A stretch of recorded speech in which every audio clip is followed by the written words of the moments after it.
Selamat pagi, siang, sore, dan malam untuk semuanya yang menonton video saya. Perkenalkan, sebelumnya nama saya Ervin Azriel. Saya ingin menjelaskan tentang teori komunikasi nonverbal yang sebelumnya saya sudah membuat makalahnya dari komunikasi interpersonal.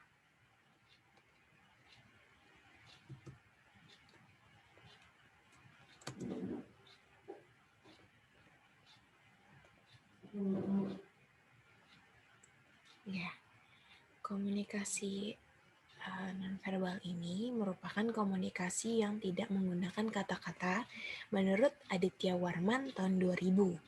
Dikarenakan tidak menggunakan kata-kata, komunikasi nonverbal ini seringkali tidak diperhatikan oleh orang secara sadar. Komunikasi nonverbal merupakan pengiriman makna melalui suatu perilaku dan tindakan mengemukakan pesan dengan cara diekspresikan baik secara sengaja ataupun tidak melalui perilaku, gerakan, vokal, tindakan yang berbeda dari penggunaan kata-kata, merupakan cara pengungkapan komunikasi nonverbal menurut Senjaja tahun 2004. Ciri-ciri dari komunikasi nonverbal terdapat 5 ciri-ciri. Yang pertama, bersifat paket. Bersifat paket biasanya tidak hanya salah satu anggota tubuh saja yang bergerak, namun terdapat beberapa anggota tubuh lainnya yang bergerak untuk mendukung situasi yang ada. Yang kedua, terjadi secara konstan atau terjadi begitu saja.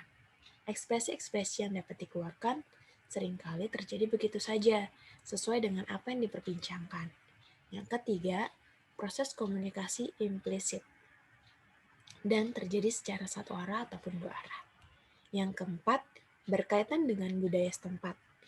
Segala sesuatu yang dilakukan secara nonverbal semua bergantung kepada kebiasaan atau budaya yang sudah terbentuk.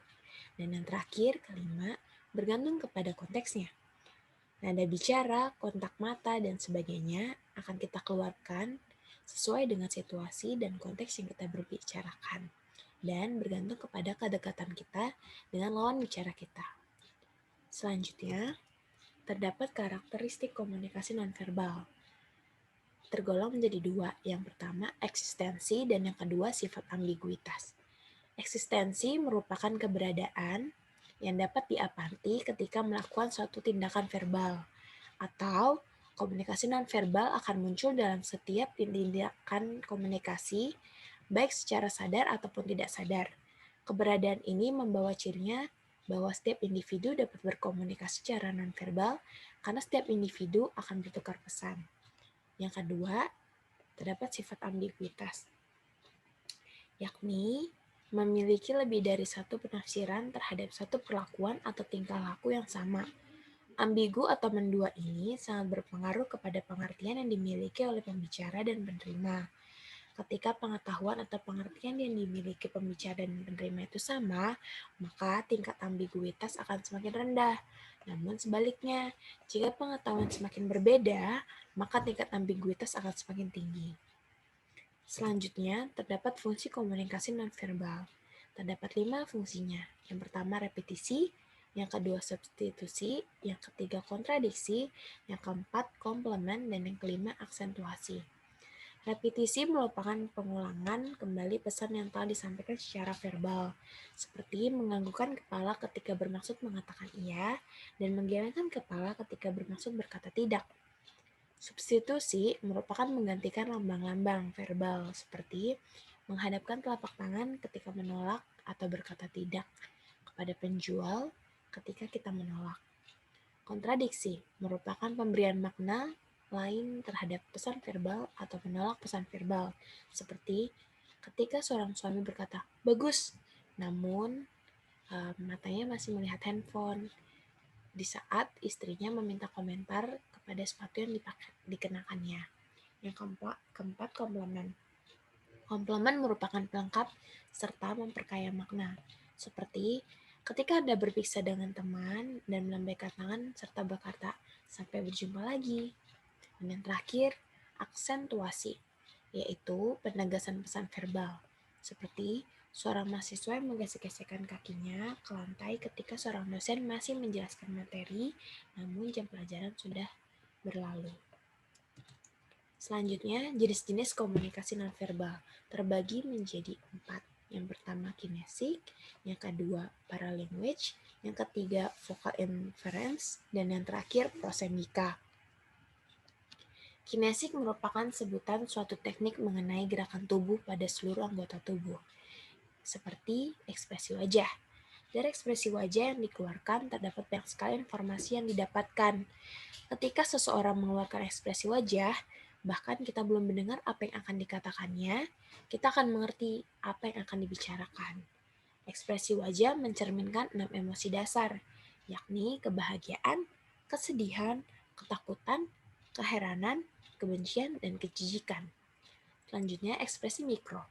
Ekspresi mikro merupakan ekspresi yang muncul sepersekian detik, dikarenakan emosi tersebut disembunyikan. Yang ketiga, gestur. Gestur merupakan sinyal-sinyal yang disalurkan melalui gerakan tubuh atau tindakan secara tidak sadar ataupun sadar, seperti ketika seseorang melambaikan tangan. Yang keempat, postur. Merupakan sikap tubuh ketika sedang berada pada situasi tertentu, seperti berbicara, mengamati, dan lain-lain. Yang kelima, tatapan mata. Tatapan mata atau kontak mata merupakan koneksi visual yang dilakukan oleh kedua belah pihak, baik penerima ataupun pemberi pesan. Banyak orang yang berkata, kita dapat melihat perasaan seseorang ketika kita melihat tatapan dan sorotan matanya, karena mata tidak pernah bisa bohong. Yang keenam, hepatik, atau biasa disebut dengan zero proxemic, merupakan proses komunikasi yang terjadi melalui sentuhan atau tidak memiliki jarak. Yang ketujuh, respon fisiologis, merupakan tanda nonverbal yang timbul saat terjadi respon tubuh kepada situasi tertentu seperti tegang dan merinding. Selanjutnya, paralanguage atau vokalis merupakan penggunaan suara saat melakukan perbincangan dengan lawan yang berfungsi sebagai interpretasi simbol verbal. Paralanguage ini terbagi menjadi 3, pitch, volume, dan rate. Pitch merupakan pola titik nada ya atau letak tinggi rendahnya suatu nada atau vokal.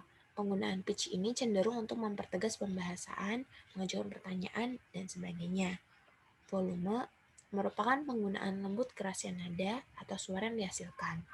Rate atau biasa disebut dengan kecepatan, ialah tempo saat berbicara. Selanjutnya, vocal interferences atau biasa disebut dengan gangguan-gangguan vokal, merupakan penggunaan pacemaker atau untuk mengisi kekosongan jeda saat berbincang, namun sesungguhnya perbincangan tersebut belum selesai. Dan yang terakhir, prosemika. Prosemika merupakan bahasa nonverbal yang menggunakan ruang dan jarak, yang mengartikan prosemik jarak merupakan bahasa jarak sebagai suatu simbol dalam komunikasi yang dirasa cukup sensitif. Prosemik ruang terbagi menjadi 5. Pertama, ukuran ruang merupakan penentu status atau menandakan kedudukan seseorang. Semakin tinggi kedudukan yang dimilikinya, akan semakin luas pula ruang kerjanya. Selanjutnya, udara dalam ruang. Semakin tinggi kedudukan yang dimilikinya, akan semakin sejuk dan tentram pula ruang kerjanya. Selanjutnya, warna. Pemilihan warna ruangan dapat mewakili pribadi seseorang yang tinggal di dalam ruangan tersebut. Yang keempat, pencahayaan. Suatu pencahayaan menggambarkan kepentingan pekerjaan pemilik ruangan. Yang terakhir, bentuk dan tata letak, menggambarkan bahwa pemilik ruangan menggunakan ruangan tersebut untuk pekerjaan yang seperti apa. Selanjutnya, prosemika waktu terbagi menjadi 2, monokronik dan polikronik. Monokronik merupakan pandangan bahwa waktu selalu bergerak secara linear. Individu yang memiliki budaya ini cenderung hanya mengerjakan satu tugas saja. Jika sudah selesai, baru mengerjakan tugas lainnya. Polikronik merupakan pandangan time is money. Individu yang memiliki budaya ini cenderung dapat mengerjakan beberapa jenis pekerjaan dalam satu waktu yang bersamaan. Selanjutnya, penerapan dalam kehidupan masyarakat.